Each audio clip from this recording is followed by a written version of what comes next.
सेवा खबर से विनय सिंह। आज कांग्रेस के प्रत्याशी श्री यशवंत सिंह जी को हमको सवाल लेने से मना किया कानूनन तो हमें समझना पड़ेगा, नोटिस देकर जनता को समझना पड़ेगा उनकी सभा को रद्द किया गया। आइए उसके कुछ उनके मुंह से ही उसमें क्यों और किस लिए रद्द की गई। जम के काम करेंगे, लोगों के काम करने के लिए निकले हैं, काम करेंगे, लड़ेंगे, भिड़ेंगे और जीतेंगे। आप देखिए आगे।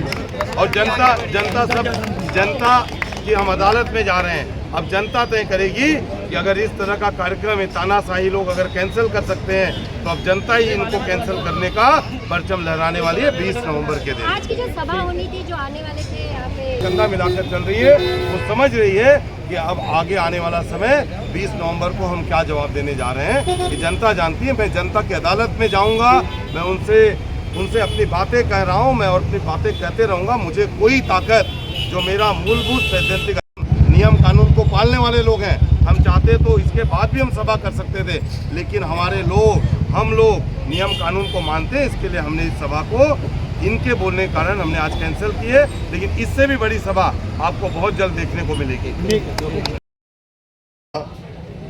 और जिसका हम लोगों ने एप्लीकेशन 6 नवंबर को हमने चुनाव आयोग में एप्लीकेशन दिया था, और उसका 6 नवंबर को जो एप्लीकेशन दिया था उसके सामने हमको 11 नवंबर को चुनाव आयोग ने उसका यहाँ पर 3 बजे आज के ही दिन, जिस दिन सभा होने वाली है, उस दिन यहाँ पर एक औचक विजिट होती है जिसमें कि आरटीओ के लोग और पुलिस डिपार्टमेंट के लोग यहाँ पे आते हैं। जांच करने के बाद पता चलता है कि किसी वो मीटिंग में चले गए हैं। जाने के बाद वहाँ पर जो यहाँ पर अधिकारी जिसने यहाँ पे साइट विजिट किया था और सीनियर इंस्पेक्टर के साथ में एसीपी मैडम से वहाँ पे मुलाकात होती है, और वहाँ पे बोला जाता है कि नहीं, हमको आरटीओ ने नेगेटिव रिपोर्ट दिया है, इसलिए आप उस सभा को नहीं कर सकते हैं। वहाँ पर हमने उनको ऑनलाइन, जो यहाँ पे लोग थे उनसे हमने ऑनलाइन कॉल उनको करवाया और उनको दिखाया कि देखिए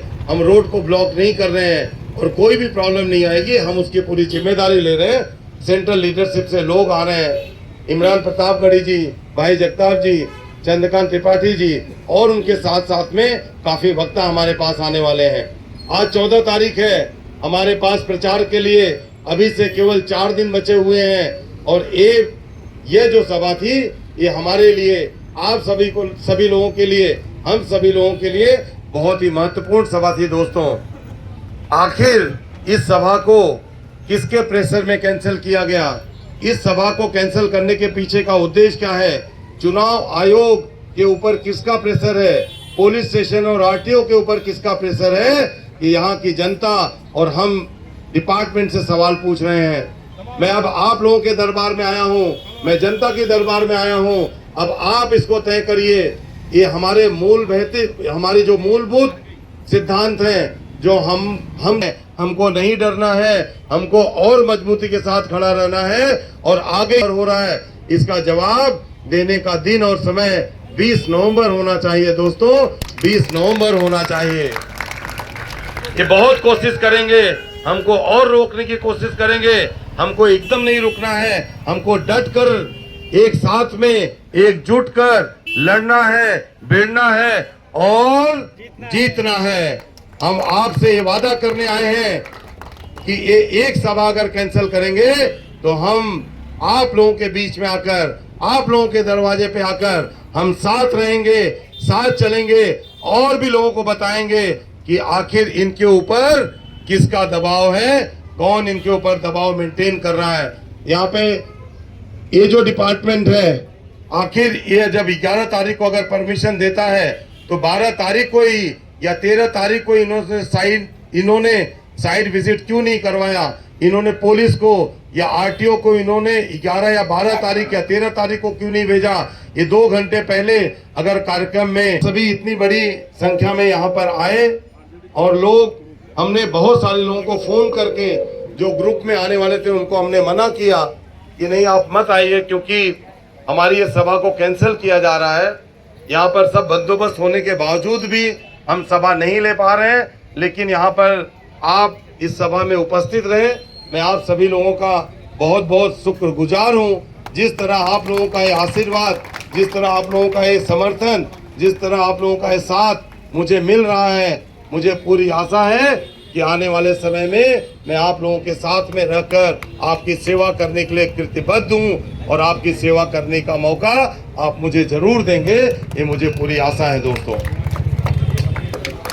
राजस्थान से हमारे बीच में करूंगा कि अपने दोस्त हैं और मैं राष्ट्रीय जनता दल की तरफ से महाआघाड़ी के इस कार्यक्रम में जो आपको अभी बहुत ही जोशीला आपको मार्गदर्शन दे रहे थे, अशोक सिंह जी हमारे बीच में विराजमान, आपके यहाँ के महाआघाड़ी के प्रत्याशी भाई यशवंत सिंह जी तानाशाही करके राज हासिल करना चाहती है और ये गांव की, शहर की गरीब जनता को अनावश्यक रूप से परेशान करके, डरा के, धमका के सो ये वोट लेना चाहते हैं। आप सबको सोचना पड़ेगा, आप सबको समझना पड़ेगा किस तरीके से इनको मुंह तोड़ जवाब आने वाली तारीख 20 तारीख को देना है। आप सबको समझना पड़ेगा। आज इन्होंने परमिशन को एंड टाइम पे कैंसिल करने का कौन सा नियम, कौन सा कानून इन्होंने बनाया है? बिना कानून के, बिना नियम के, बिना आधार के ये लोग जो काम कर रहे हैं और पूरी तरीके से सारी संस्थाओं को इन्होंने हाथ में ले रखा है, चाहे पुलिस डिपार्टमेंट हो, चाहे चुनाव आयोग हो, सब इनके इशारों पर काम करते हैं। लेकिन ये समझने की आवश्यकता आप लोगों की है कि जनता बनाना जानती है तो जनता हटाना भी जानती है। आज पुलिस ने ये दिखाने का कार्य किया कि हम आपकी गुलामी कर रहे हैं, हम आपकी सेवा कर रहे हैं, हम इनके जो मजदूर लोग हैं, जो इनके कार्यकर्ता हैं, होगा वो कांग्रेस के पक्ष में और महाआघाड़ी के पक्ष में वोट डालेंगे। लेकिन बंधु आप सब, और मैंने शहरी इलाका अभी देखा है, मैं इस विधानसभा की ऑब्जर्वर लगाई हूँ, तो मैं ये चीज देख रही हूँ कि आज मैंने पुलिस डिपार्टमेंट में जाके बात की, इन लोगों के पास कोई जवाब नहीं है। हमसे उन्हें सवाल पूछे कि आप लोगों का क्या राइट बनता है, लेकिन उनके पास कोई जवाब नहीं था। उनके ऊपर किसी न किसी का प्रेशर था और वो उस प्रेशर के ऊपर काम कर रहे हैं, लेकिन ये करना नहीं चाहिए। देश के अंदर आपने देखा होगा, मोदी जी ने क्या बोला था कि देश में सरकार बनेगी तो 400 पार करेंगे, बोला था कि नहीं बोला था? लेकिन 400 पार हुआ।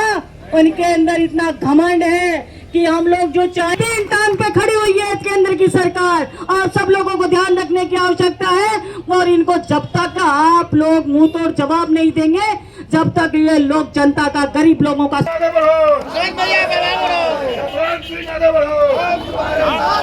परिवर्तन करने की जिम्मेदारी जनता की होती है और जनता को उन्हीं चीजों का लाभ मिलता है। आप सब लोगों को आवश्यकता है कि 20 तारीख के लिए कमर कस लीजिए। ये मीटिंगों का जो मैसेज है वो पूरी विधानसभा की जनता को पता है कि किस तरीके से ये लोग रोकने का काम कर रहे हैं, लेकिन आप सबको ध्यान रखने की आवश्यकता है। सोशल मीडिया से आप लोगों को पता चल जाएगा कि इन लोगों की किस किस तरीके की तानाशाही जनता के सामने आएगी और अभी तक तो आई क्या है।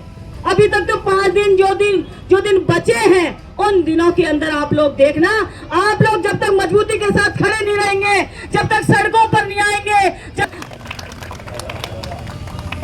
मैं यहाँ की जनता जनार्दन से अनुरोध करूंगा कि यहाँ के प्रत्याशी भाई यशवंत जयप्रकाश सिंह को भारी से भारी मतों से विजयी बनाकर विधानसभा में भेजें, तो कम से कम उसकी हालत खराब हो जाए।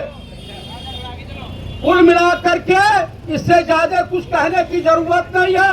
यहाँ की सरकार लगभग 250 करोड़ के घोटाले में यहाँ का मुख्यमंत्री, उप मुख्यमंत्री फंसा हुआ है, जिसकी जानकारी मीडिया दिल्ली के तमाम लोगों के पास मौजूद है। तो ये जान लीजिए कि राहुल गांधी, उद्धव ठाकरे जी और जो है माननीय शरद पवार के सपनों को साकार करें और महाराष्ट्र में शांति और भाईचारे का संदेश देते हुए इस निरंकुश सरकार को उखाड़ फेंकने का काम करें। यही है, लगेगी आग तो आएंगे कई घर जग में, इस मोहल्ले में अकेले मकान मेरा थोड़ा ही है। ये जान लीजिए, हमारे राजनीतिक गुरु कम है, लोकतंत्र की एक तरह से देखा जाए तो ये हत्या की गई है। लेकिन जो हिटलर शाही इन्होंने लोकसभा में दिखाया था, जिस तरह इन्होंने नारा दिया था 400 पार 400 पार, तो यही उत्तर प्रदेश में रहने वाले हमारे उत्तर भारतीयों ने प्रदेश में 2 बैसाखी इनको दे दिया और इनको 240 पे ले आए। तो आज जिस तरह का ये जनसभा रोककर अपनी बुजदिली का, अपनी नाकामी का और शासन प्रशासन की नाकामियों को दिखाने का काम किया है, ऐसा लगता है कि विधायक जी जो 3 बार के इंडिया अघाड़ी जिंदाबाद, महाविकास अघाड़ी जिंदाबाद, सोनिया राहुल जिंदाबाद, उद्धव भाई ठाकरे जिंदाबाद, शरद पवार जिंदाबाद, अखिलेश यादव जिंदाबाद, अरविंद केजरीवाल जिंदाबाद, यशवंत भैया आगे बढ़ो, हाथ का पंजा लकी है, यशवंत जी संघर्ष करो।